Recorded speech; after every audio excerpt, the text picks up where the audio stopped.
5ই August গণঅভ্যুত্থান পরবর্তী সময়ে বাংলাদেশ জাতীয়তাবাদী ছাত্র দলের পক্ষ থেকে একাধিক বিভিন্ন সময়ে বিশ্ববিদ্যালয় প্রশাসনের কাছে ডাকসু নির্বাচন করার জন্য আমরা ফরমালি এবং ইনফরমালি প্রথম দিন থেকে মাঠে ছিলাম। সে পরিপ্রেক্ষিতে আমাদের এবং বিশ্ববিদ্যালয়ের সাধারণ শিক্ষার্থীদের মধ্যে একটি আশার সঞ্চার হয়েছিল।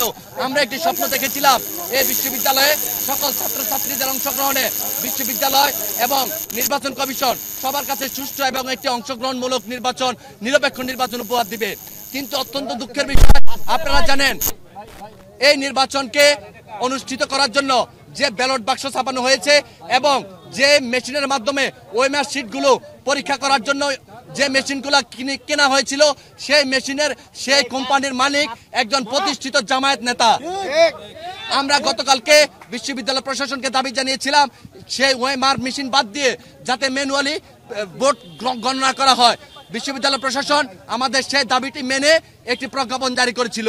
কিন্তু আমরা দেখেছি, আমাদের কাছে খবর ছিল যে এই জামাতি প্রতিষ্ঠান জাহাঙ্গীরনগর বিশ্ববিদ্যালয়ে 12,000 ভোটারের এগেইনস্টে প্রায় 15 থেকে 17,000 ব্যালট ছাপিয়েছে। এই বাড়তি ব্যালটগুলো কোথায় গিয়েছে, কাদেরকে এই ব্যালটগুলো সরবরাহ করেছে?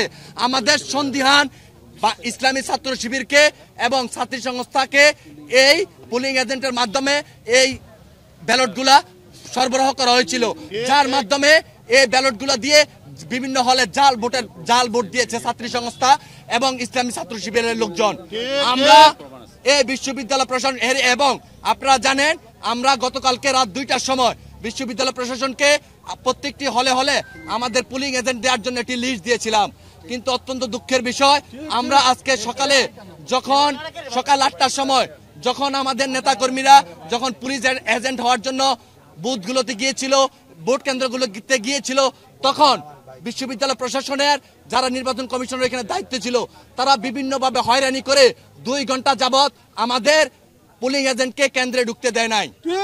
এমনকি কয়েকটি হলে আমাদের নারী হলে আমাদের পুলিং এজেন্টকে ঢুকতেই দেয় নাই।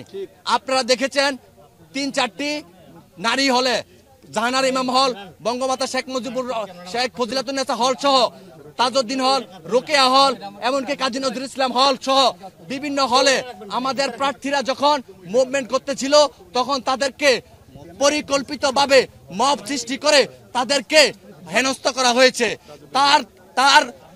তার পিছনে অন্তরালয়ে কাজ করেছে এই বিশ্ববিদ্যালয়ের মদতপুষ্ট কিছু পক্ষপাতবুদ্ধ শিক্ষক। আমরা বলতে চাই, আপনারা জানেন ইতিমধ্যে বিশ্ববিদ্যালয় প্রশাসন এবং নির্বাচন কমিশনের এই কারচুপির জাকসু প্রহসনের জাকসুকে বয়কট করেছে অপরাপর 4টি প্যানেল।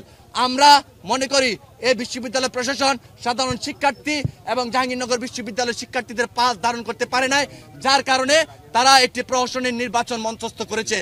আমরা অবিলম্বে বিশ্ববিদ্যালয় প্রশাসনকে বলতে চাই, এই বিদ্যমান যে নির্বাচন কমিশন আছে সেই নির্বাচন কমিশনকে বাতিল করে পুনরায় একটি সুষ্ঠু এবং সবার কাছে নিরপেক্ষ একটি নির্বাচন কমিশন গঠন করবে এবং সেই নির্বাচনের মাধ্যমে সবার কাছে অংশগ্রহণমূলক এবং নিরপেক্ষ এবং স্বচ্ছ একটি নির্বাচন জাহাঙ্গীরনগর বিশ্ববিদ্যালয় সাধারণ শিক্ষার্থীদের উপহার দিবে বলে আমরা মনে করি।